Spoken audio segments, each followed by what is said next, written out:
What's up, Warriors? It's James with Team ECT Campus Rec, and today we are taking over Wreck the Kitchen with Eggs Benedict.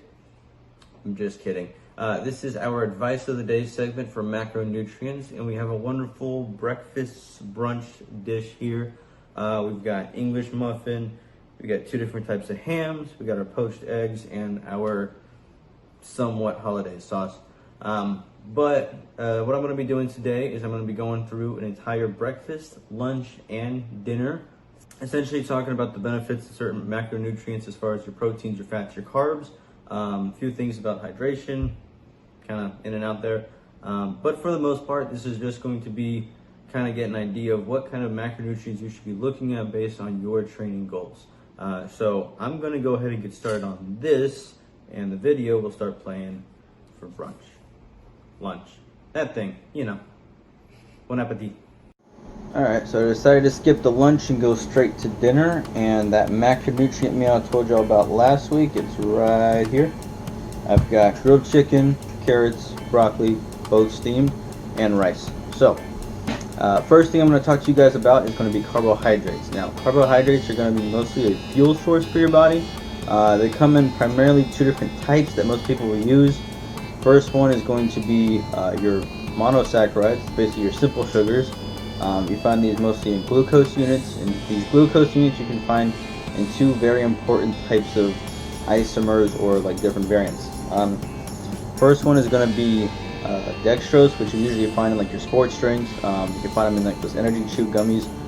They essentially provide a really quick absorbing fuel source during your workouts. I recommend those best for intra-workout, as they're going to be a lot easier to absorb than your polysaccharides.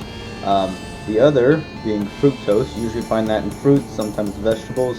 It is responsible for a more sweet taste to those types of sugars or those types of carbs, but they do cause less insulin spikes than your regular glucose, so it's usually recommended to kind of either replace glucose with fructose, or kind of get a good combination of the two. As far as carbohydrates go, you're definitely going to be wanting to look at, for the polysaccharides, your starch, fiber, and glycogen. Now, to get glycogen out of the way real quick, it's essentially glucose that's kind of been stored up. Your body hasn't metabolized it for energy, so it just stores it up in the muscle. It's great for post-workout, as far as the replenishment of muscle glycogen. I can kind of load it up all in here. But it's also going to be important for, increasing carb stores in your body for those specific energy systems whenever you're doing, like, let's say some kind of steady state exercise or some kind of sprints or exercise of the like. Now, as far as fiber, definitely going to be important for your digestive system. It does delay gastric emptying, or when you're going to the bathroom. So it kind of helps create this feeling of fullness in your stomach, which is great for appetite control. As far as another reason that you might need some extra fiber is that it helps with extra water or fluid retention, which is great for, let's say, if you suffer from constipation a lot. The water will help with the extra regularity and the extra, the other benefits. So, as far as starches are just a lot of glucose units put together. Great to break down into glucose. Let's say if you take it before an event, about 3-4 hours before. You don't really want to take them before or during an event or some kind of exercise, because they will take a little while to break down, but also might cause some irritability in your stomach.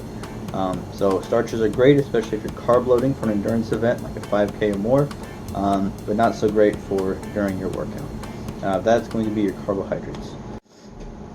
Alright, so next up on our list of macronutrients is going to be fats. Now, fat can encompass different things like fatty acids, triglycerides, the like. But what I want to talk about today is going to be polyunsaturated fats. These are going to be mostly your omega-3s and omega-6s.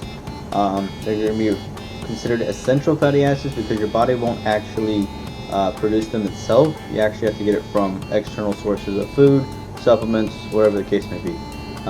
Now, a lot of these are going to be for basically the structure for different cell membranes, responsible for the function and production regulation of different types of hormones that may be considered steroids or lipid hormones.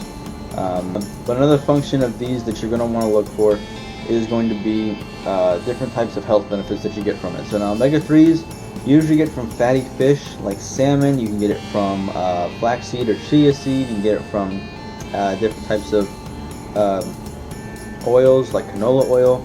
But it's essentially going to be two different types. You got EPA and DHA omega-3s, and those are going to be responsible for a whole bunch of things. DHA is going to be great for retinal health and brain health, and we usually consider DHA above the neck, while EPA is going to be below the neck. And you're going to be looking at heart health, cholesterol, basically joint health is going to be the biggest one that I've seen and I have experienced from taking EPA fish oil. But then you also got a few other things for hydration of the skin. And there was an article that I did a review for back in my Extras 102 class, where I talked about how an EPA fish oil can help with lowering or inhibiting a lot of the osteoclast activity that's associated with weightlessness in long-term space travel. So great for bone density health as well. Now another thing that you may want to consider incorporating into your diet is something called MCT, medium chain triglycerides. Most of the fats that we're used to are long chain triglycerides. Now MCTs are going to be different from these because the actual carbon chains are going to be shorter, which means that your body can actually use it up a little bit faster without storing up that energy. So it's great if you're doing it, like, let's say before your workouts. You can mix it in like protein shakes or like morning or meal replacement shakes, or consider replacing a lot of your like palm kernel oil or olive oil or canola oil, whatever, with coconut oil. Granted, you're not allergic. Whenever you're doing your cooking. Now fats usually get a bad rap because people think it just kind of stores up, but if you use it properly, your body will start to favor fats instead of carbs for the actual energy source that's stored up in your body whenever you're doing certain aerobic activity, which is great because it will help if you are on that path with weight loss. Let's move on to protein. Alright, last up on our list is going to be protein. Now protein can come in a lot of different forms. You can have white meat like chicken, or you can have milk protein in the form of whey, and most people think of whenever they think of protein powder. Protein, as most people may know it, is going to be responsible for the building and rebuilding of certain cells in your body. Now with muscle protein synthesis, that's where we get a lot of the stuff with the protein powder and post-workout basically meat protein, essentially to help kind of rebuild any type of damaged muscle that you may have acquired or, you know, obviously damaged during your workouts, but also to kind of help build up on that and get a little bit of that muscle hypertrophy through your nutrition. There are a few different types of protein as far as your sources. If you're looking at, like I said, with the whey and also casein for your milk proteins, you've got stuff like beef, chicken, fish, pork, all that for your meat protein. And you're also looking at egg, plants, and a few other sources, kind of like your nuts, legumes, beans, all that. But one thing that you need to consider whenever you're deciding on your protein source is going to be the digestibility and the bioavailability. So these two are going to be very important for how well your body breaks down the protein and gets the nutrients from the protein source, and then how well it actually absorbs any potential amino acid content.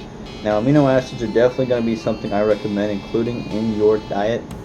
They don't exactly have to be like some kind of sports nutrition amino acid, but just making sure you get those in there, because while protein is like your big structure, they are it is comprised of those amino acid chains, those like peptide and polypeptide chains.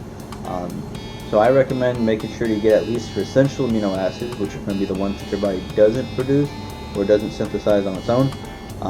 And the most important one of these is going to be methionine, because your body will not be able to do a lot of different protein chains without starting with that amino acid of methionine. So that's going to be it for the proteins. As for hydration, I mentioned that in my first advice of the day video. You can check it, it's the summer solstice one. Especially now that we're going through a heat wave, I think you're definitely going to want to consider keeping hydrated. Like I said before, if you don't want to do just plain water, include some kind of electrolytes, switch it up and do some kind of sports drink every now and then, do some kind of coconut water powder, whatever else the case may be.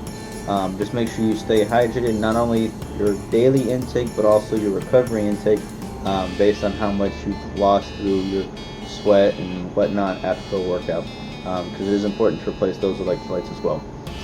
I will be moving to workout of the day next week, so we're getting back to that. But for anyone who is interested in doing a workout of the day, start at 5 with your push-ups, squats, and sit-ups, and then kind of work your way up in increments of 5 until you get to a set to where you can't finish the full set. So do 5, 30-second rest, 10, 30-second rest, 15, all the way up until you can't finish that last set, and do it for all 3 of those, and that'll be your very small workout of the day for this week. But this has been James with Team UCT Campus Rec, and I will see you guys later.